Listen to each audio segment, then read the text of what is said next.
A common refrain I hear from people who are black-pilled or just that are beginning to see what the world is really like is, but what can I do?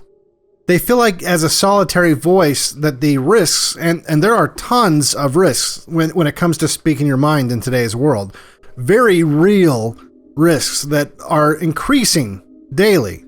They feel like these risks outweigh the benefits. They feel as if by speaking up, all they're going to do is invite personal attacks or in some cases even personal ruin. And for these people, it seems easier to just go with the flow and wait for either a savior to come and save them or a cataclysmic event to make it all come crashing down. And then when that happens, they can finally feel safe in speaking out, even though at that point, it really won't do any good.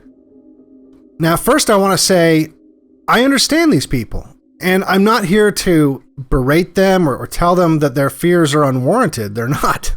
But what I will say is they're underestimating the power of what one voice can have.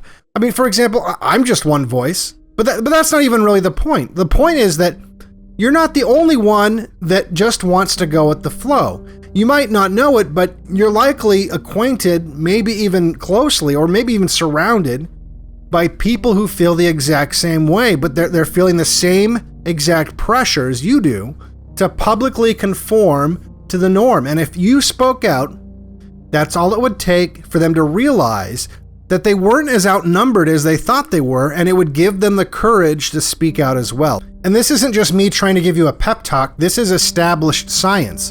In the 1950s, Solomon Asch conducted conformity experiments at Swarthmore College in Pennsylvania. In the experiments, he would present a room full of test subjects with a card that had one line on the left and then 3 lines on the right. The line on the left would match the length of one of the lines on the right, on each card. As you can see here, I have a number of cards, and on each card there are several lines. Your task is a very simple one. You're to look at the line on the left and determine which of the 3 lines on the right is equal to it in length.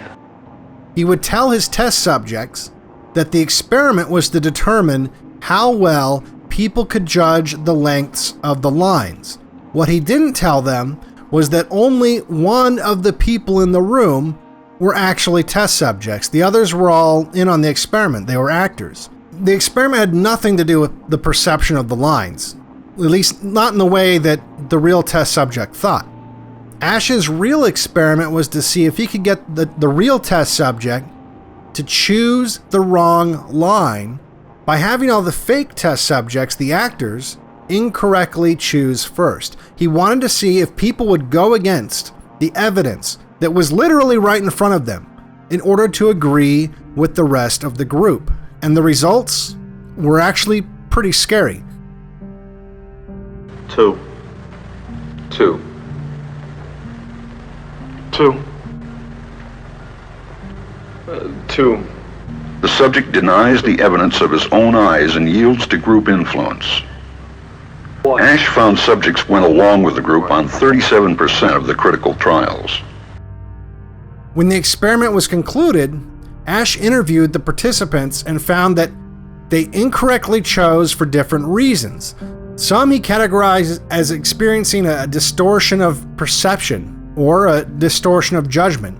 This meant their ability to even perceive the length of the lines was affected simply because the input they were receiving from the people around them, the social input, was overriding their eyes.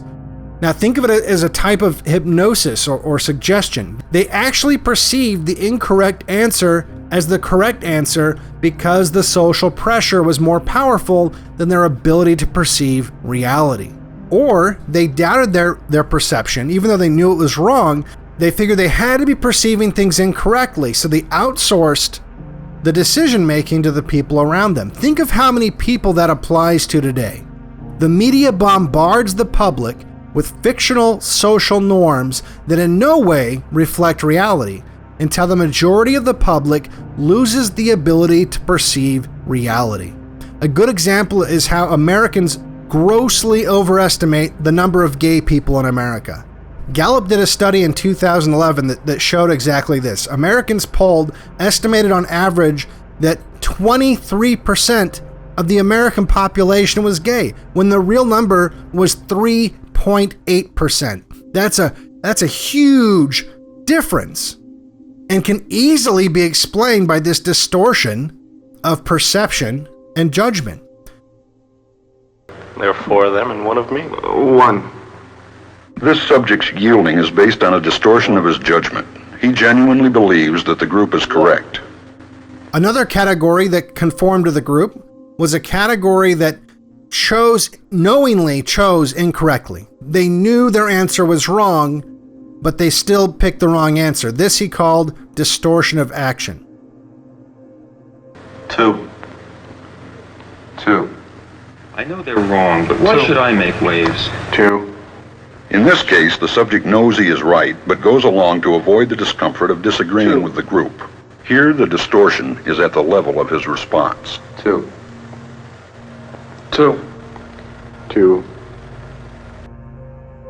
They were giving the wrong answers because they just wanted to get along with the group.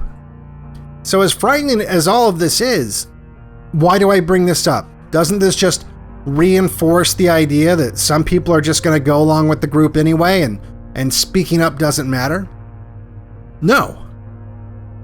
Because Asch performed a variation of the same experiment. In this variation, the fake participants would still choose an incorrect answer, but one of the fake participants would choose correctly. 1. 2. 1. 2. With a partner, yielding drops to only 5% of the critical trials, compared to 37% without a partner. This tiny change made a huge difference in the results. Just by adding one other person who gave the correct answer, the number of people who would conform to the group went all the way down to 5%. Not only that, but in this variation, the real test subject experienced positive feelings towards the fake participant that was giving the correct answers. That is the power that one voice has.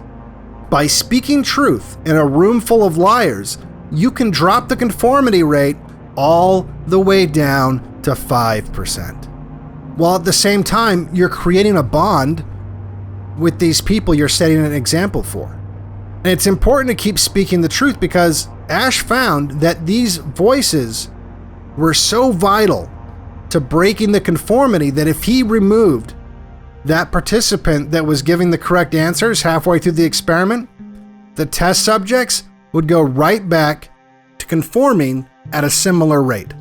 Now think of how that plays into why they want to censor dissident voices. They know. They have this data. They know that if they remove our voices, the public at large will go right back to conforming to the group. 2. 2. That's why it's so important for all of us to speak out, whether it's at home, at work, with your friends. You can be that voice that gives the others the courage to stop conforming. Imagine the ripple effect it would have if everyone here watching this, everyone did exactly that. They might try, but they can't censor all of us. You can be that crack in the dam that makes it burst. So to answer your question, yes, there is something you can do. Now you know that one person can make a difference. In fact, it's vital that one person makes a difference. And it's just as vital that that person is you. For BlackPilled, I'm Devin Stack. If you like my videos, make sure you like and subscribe. Make sure you share. If you'd like to support me, you can grab a copy of my book, Day of the Rope. Link is in the description. You can send crypto to the addresses below or become a patron at patreon.com/BlackPilled.